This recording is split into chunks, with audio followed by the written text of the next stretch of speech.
Hello, my name is James Knox. I'm Curator Emeritus of the Fleming Collection, which in conjunction with Dovecot Studios in Edinburgh has put on this exhibition, The Scottish Colourists' Radical Perspectives. And today I've rounded up a veritable posse of professors of international renown in art history who have come to tell me about their favourite works in this exciting show. It gives me very great pleasure to introduce Professor Francis Fowle, who is Professor of History of Art at Edinburgh University. Francis is a tremendous expert on 19th century and 20th century, particularly French and Scottish art, and she has curated and written breakthrough books on the importance of the Impressionists and post-Impressionists on Scottish art and the Scottish art market. Francis, can you tell me why you have chosen this painting? Well, I think it's obvious. It's a really extraordinary painting, isn't it? I mean, it blows you away. When you walk into the gallery, it sort of sings out of the wall. And I particularly love the wall colours because they complement the colours within the painting.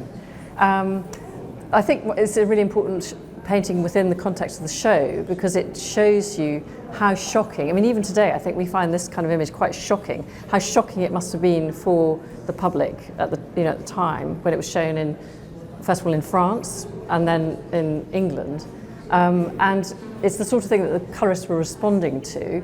I suppose the thing that's most remarkable about it is the use of colour, which is, it's almost childlike, isn't it? It's kind of quite crude in places. Who was Derain? So Derain was this, he was a member of a group of artists known as the Fauves. So the Fauve in French means wild beast. And when their paintings were exhibited at the Salon, he was exhibiting alongside his great friend Henri Matisse. When they showed their pictures at the Salon, they were greeted by one critic as these, described as these wild beasts because no one had seen anything quite as radical before. And it was, their work is described as childlike, crude. I mean, what's amazing about it is that they learned to paint at this time in a very expressive way and quite a subjective way, whereas previously, people had been artists were much more concerned with representing reality as they saw it. And so that's why it was so kind of shocking. And actually, if you look closely at the painting, you'll see how, there are bits missing. I mean, it's like he's created this boat, this steamship here, almost like a sort of jigsaw. And, there are no bits joining up other bits, but somehow it all kind of makes sense. It all comes together when you stand back. One of the reasons why he chose to paint this particular subject, why he went to London, was because Claude Monet, the great Impressionist artist, had exhibited a whole series of paintings in Paris in 1904, and Derain then exhibited at the Salon these Fauve paintings the following year, and his dealer, Ambroise Vollard, suggested that he might go to London to produce a series which would be kind of comparable to Monet's great paintings. And he actually painted, this is one of 30 paintings from that series. It gives the impression that he just painted on the spot. So he's probably standing on London Bridge. We're looking towards Tower Bridge in the distance, which actually had only been built about 20 or so years before. It shows the Pool of London, which is the commercial centre of on the Thames, a very busy, would have been very polluted, industrialised, and Monet, he portrays it like that, but Derain shows it like this wonderful kind of jolly playground, doesn't it? I mean, quite amazing, and it feels like it's sort of high summer. It was actually spring when he painted there.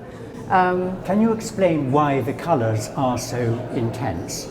Well, I think because what the Fauves did was, instead of mixing the colours on the palette, they just applied them directly to the canvas, and they used pure colours. They used primary colours very often, or secondary colours.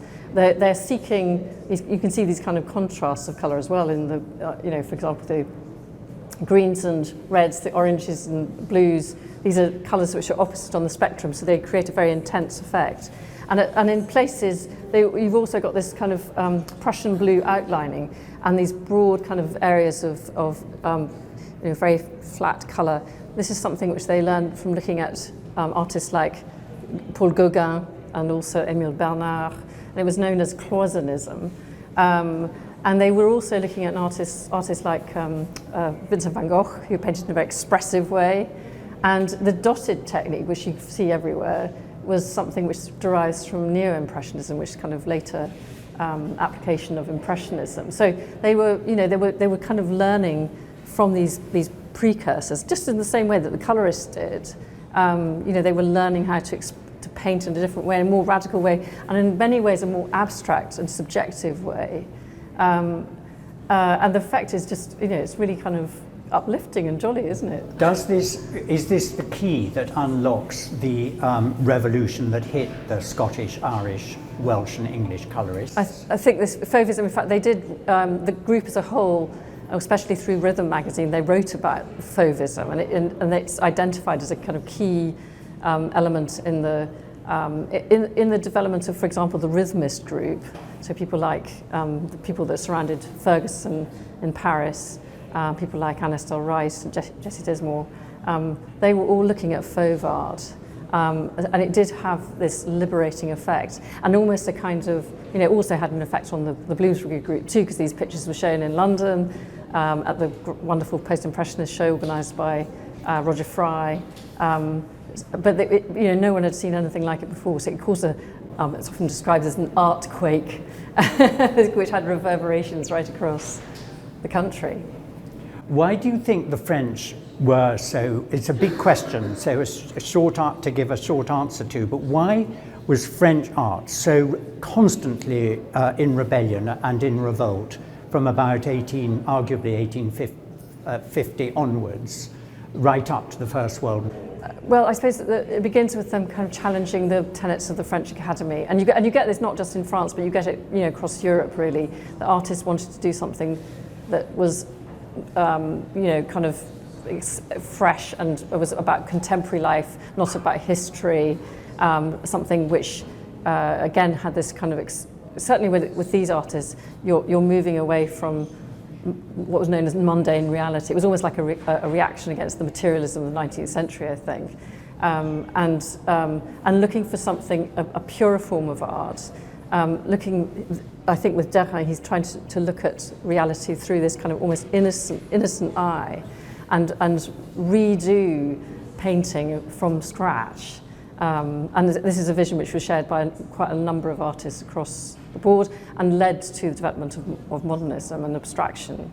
Do you think literally going head to head with Monet in London was indicative of this chasm between what came before and what came after the phase? Yeah, I think it'd be really interesting to hang one of those Monet paintings. I mean, he painted the Pool of London, but he painted it much earlier on actually, but the 1904 exhibition shows this smoggy London, much more kind of atmospheric and again exploring colour, and actually exploring the colours that were produced by the fog in London. I mean, you get no sense of that at all. You don't get a sense of the dirt and the reality of what the situation was like. So if you put them side by side, yes, you get this sudden breakthrough, I think. It really was an art quake, wasn't it? Yeah, absolutely, yeah. Thank you so much. Most